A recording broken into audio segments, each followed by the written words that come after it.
6 ఏళ్ల క్రితం నా మనుషుల్ని కొట్టినా.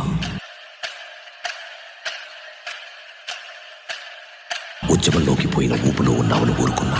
దేశాన్ని దోపిడీ చేసిన కాంగ్రెస్ వాళ్ళు ఏం చేయాలి చెప్పు. ఇదేమి రాజ్యం, ఇదేమి రాజ్యం,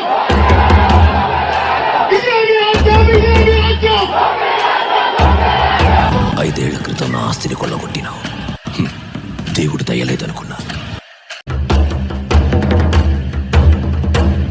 నా ఊళ్ళల్లో మీటింగ్లో పెట్టినావు, నా భూముల్లో జెండాలు మాత్రం టైం బాగలేదనుకున్నా.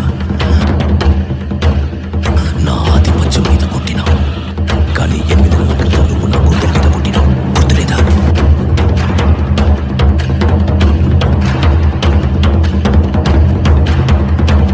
నా సామ్రాజ్యం వదిలేసి సిటీకి వచ్చి సెటిల్మెంట్ చేసుకుని బతికే స్థాయికి తిప్పేశాం.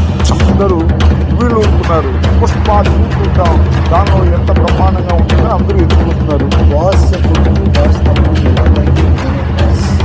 పుష్ప అంటే ఫైర్ కాదు, బయట ఫైర్. పుష్ప సినిమా సంబంధించి ఎట్లా